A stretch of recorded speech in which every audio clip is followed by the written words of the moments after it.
My name is Muhtar Sanjaya Putra. In article Ilegal Corsoal.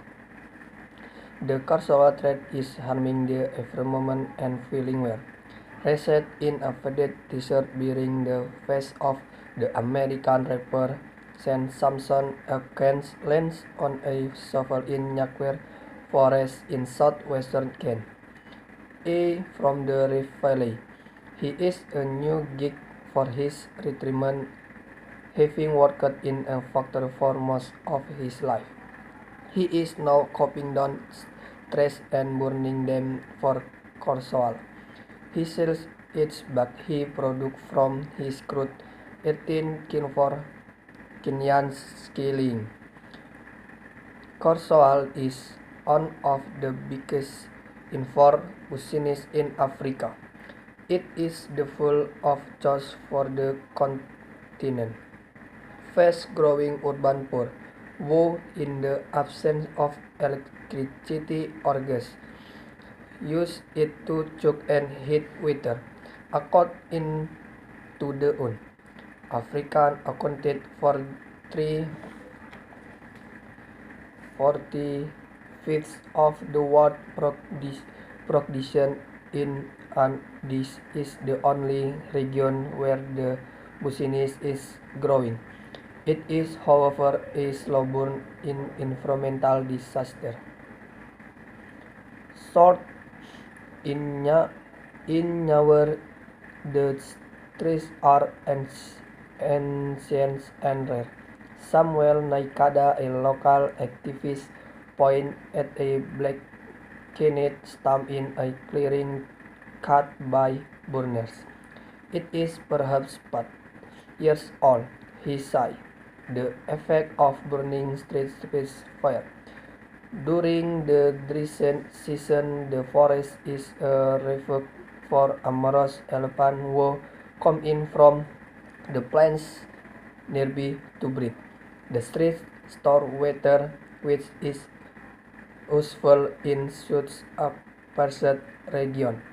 It not only keeps the Mara River flowing, a draw for the tourists who profit most of the county government revenue. It also allows the masses people to graze their cows and grow crops. You cannot separate the Mara and this forest. Short-term financial interests are doing just that. Most of the burners are not from nearby, where people are mostly Maasai. Instead, like Mr. Oken, they come from farther northwest. At the moment, the forest is commonly owned by local power brokers. Ilegal sell parcel of it to the burners. The problem is the need for quick money. Say Johnson Mopel of the Transmara Wildlife Scout Association, a local Corswall are like hot checks in the marketplace. Is hardly the only forest is rich. The Mau forest can largest, which lies farther north in the Rift Valley, has also been hit by illegal logging.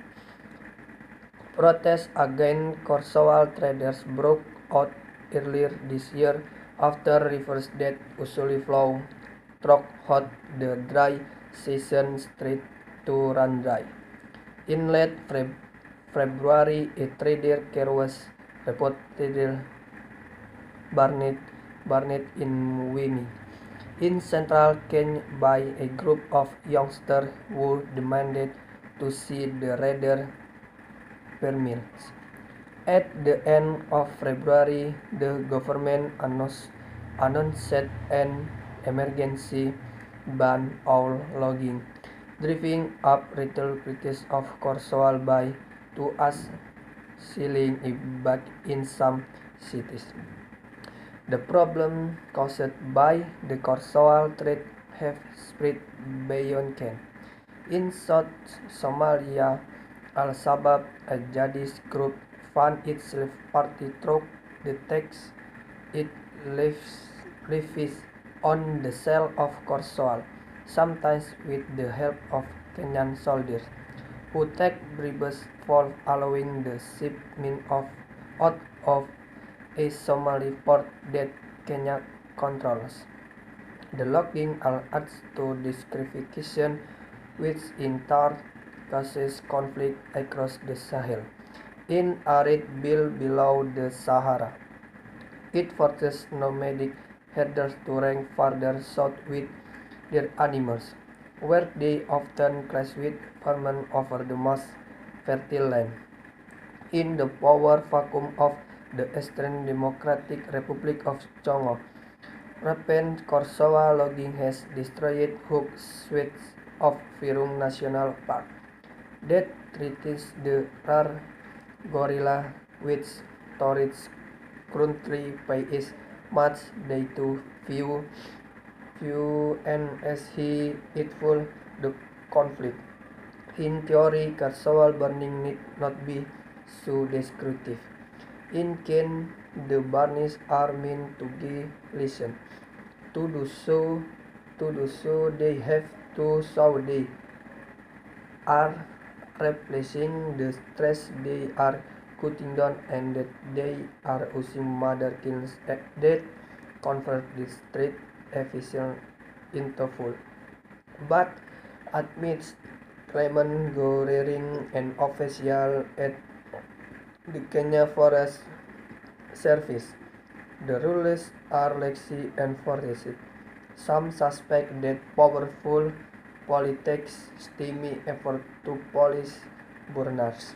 In Nyakweri Forest, trade has slowed since logging was banned in February. But Mr. Naikada does not think the prohibition will change much. In after environmentalists kicked up a fuss in the Kenyan press about the loss of Nile, a camp was set up to protect the forest from loggers. A helicopter buzzed off the stress, putting out fires. Yet by the end of after the Forest Service budget was cut, the camp had closed. As the dry season gave way to rains, protests will be done and the new ban will probably be lifted and then the logging will start again.